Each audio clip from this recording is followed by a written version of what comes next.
Pour moi, c'est pas les policiers en soi les méchants, c'est les policiers qui respectent pas en fait leur devoir de protéger ces gardiens de la paix. Donc moi, j'invite en fait les vrais gardiens de la paix à se joindre à nous parce que c'est notre protecteur. Et j'en veux pas aux mots police, j'en veux aux mots bavure policière, aux ennemis de la paix.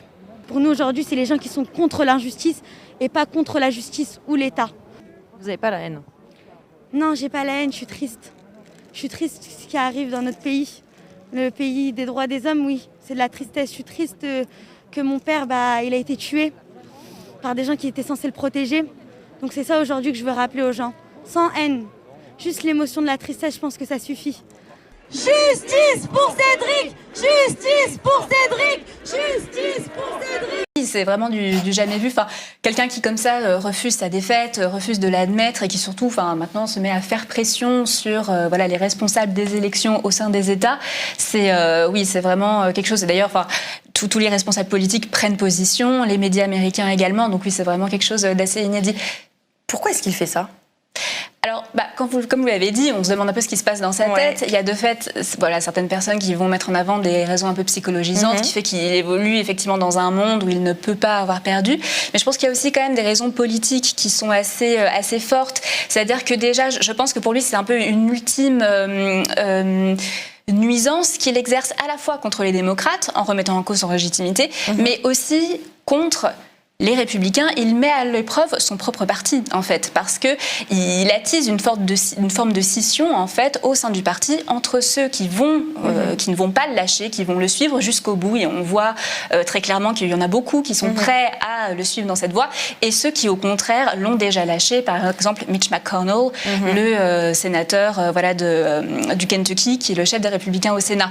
Donc je pense qu'il essaye vraiment de montrer que jusqu'au 20 janvier, c'est vraiment lui le président, et que les Républicains qui iront avec lui jusqu'au bout sont vraiment les Républicains qui pourront prendre la relève. D'abord, cette enquête vidéo signée Sébastien Bourdon, Antion Rouget, Camille Polony et Antoine Schirer. Ils ont collecté et analysé des centaines de vidéos prises le 12 décembre à Paris lors de la manifestation contre la loi sécurité globale. Leur enquête démontre le caractère illicite de plusieurs dizaines de charges policières effectuées ce jour-là, à l'image de celle-ci. Mais quelques secondes plus tard, le même groupe de policiers charge à nouveau.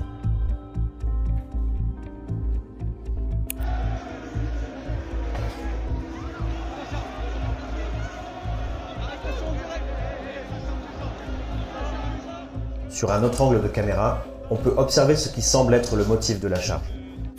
L'interpellation de ce manifestant, muni d'un masque et d'une pancarte.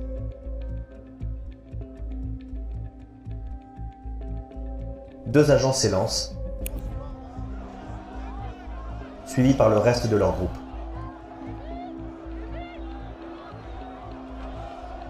Le cortège est violemment repoussé. Des coups de matraque sont donnés. Les policiers font aussi usage de gaz lacrymogène. On distingue aussi sur les images l'interpellation d'une femme portant un gilet jaune.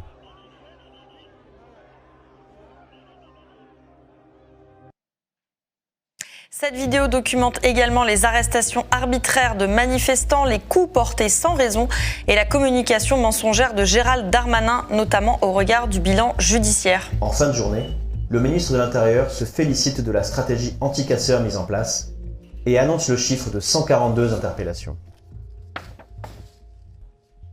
Les éléments réunis par Mediapart montrent que cette communication des autorités est fallacieuse.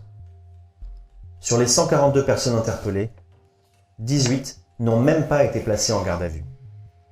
Sur les 124 restantes, dont 19 mineurs, 49 ont bénéficié d'un classement sans suite. Le parquet ne disposait pas d'éléments suffisants pour les poursuivre. 46 autres ont reçu un simple rappel à la loi, c'est-à-dire un classement sans suite accompagné d'un avertissement. Pour 23 autres, les procédures sont encore en cours. Une personne a été relaxée, et enfin 5 ont été condamnés, dont seulement 2 pour des faits de violence. Une pour violence sur personne dépositaire de l'autorité publique, et l'autre pour un jet de canette en direction des forces de l'ordre. En résumé, Pour 113 des 142 personnes interpellées au cours de la manifestation, la justice n'a pas trouvé matière à les poursuivre. Amnesty n'est pas autorisé à mener ses activités en Arabie Saoudite. Nous travaillons quand même sur ce pays en enquêtant, en étant en contact avec les personnes qui sont exilées ou avec d'autres organisations, tout simplement parce que nous aussi, nous dénonçons le bilan catastrophique du pays en matière de droits humains et nous essayons de dénoncer l'envers du décor qui correspond véritablement à un verrouillage de la société civile et une attaque frontale contre toutes les libertés fondamentales. J'étais tellement atterré de cette décision de donner cette enquête à ma chef de service qui est la compagne, donc, comme je l'ai dit, du commissaire divisionnaire M. Souchi. Je me suis dit que cette pratique n'était pas normale, n'était pas indépendante et pas juste envers notre République et par rapport aux citoyens. Donc je me suis dit que je vais révéler ce point important de conflit d'intérêts par la presse. Je n'ai pas pu faire autrement parce que ma hiérarchie et l'ex-procureur de Nice étaient donc acteurs de ce conflit d'intérêts. Donc je n'avais pas d'autre moyen que de faire connaître ce conflit d'intérêts qui pour moi a quand même une problématique importante dans le respect de chaque citoyen d'être vu par la justice ayant une justice égale pour tout le monde.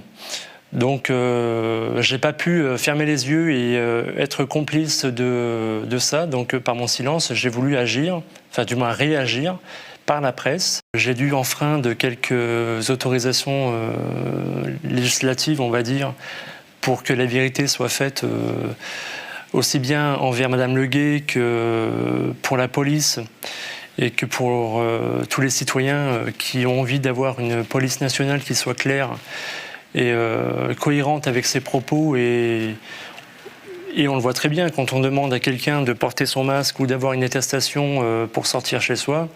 C'est une loi qu'on doit faire appliquer, mais on l'applique pour soi-même et aussi pour les autres. Vous trouvez que la police n'est pas irréprochable aujourd'hui ?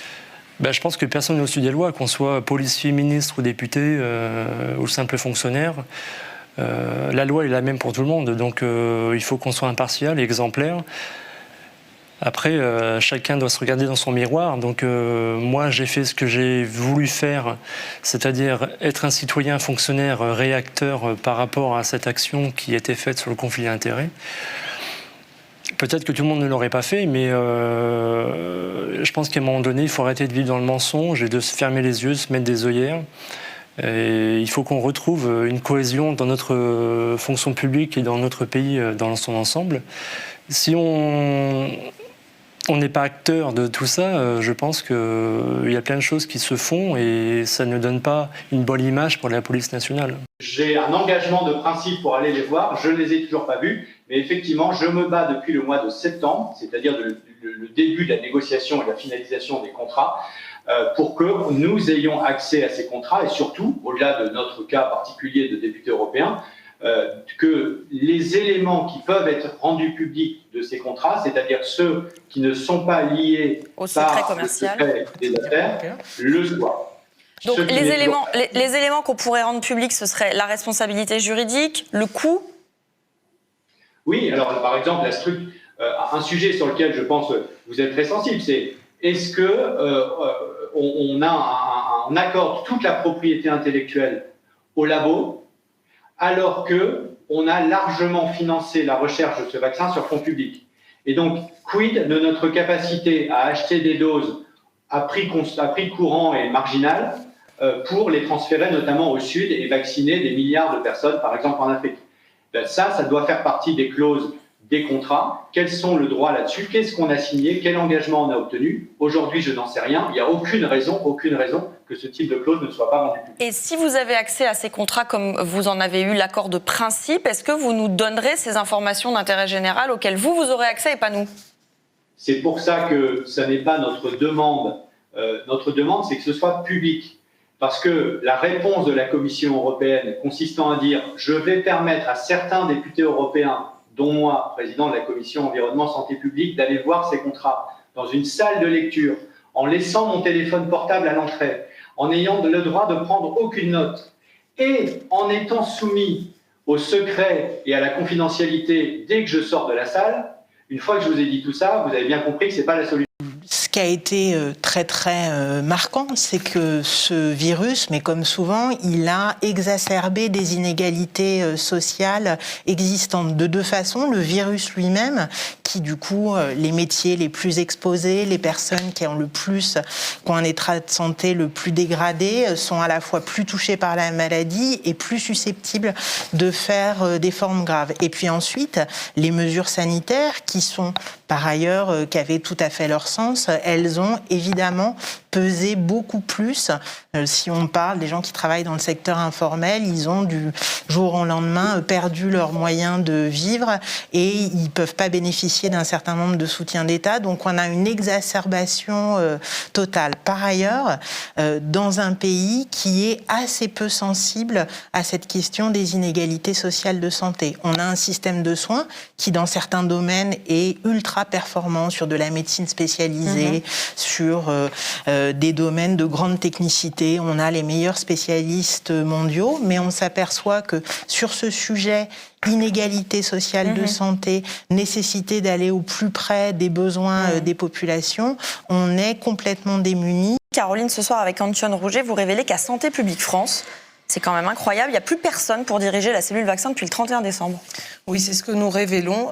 Comment c'est possible ? Le contrat de la directrice de la direction alerte et crise de Santé publique France, qui chapeaute la distribution de vaccins, s'est achevé le 31 décembre. Et là aussi, il n'y a pas de surprise, parce que l'échéance de son contrat était prévue. Et nous avons appelé le standard de Santé publique France, qui confirme son départ, et on a aussi appelé le cabinet de recrutement chargé de la remplacer, qui cherche toujours un candidat. Et à l'heure où nous tournons, nous attendons encore les réponses de Santé publique France à nos questions.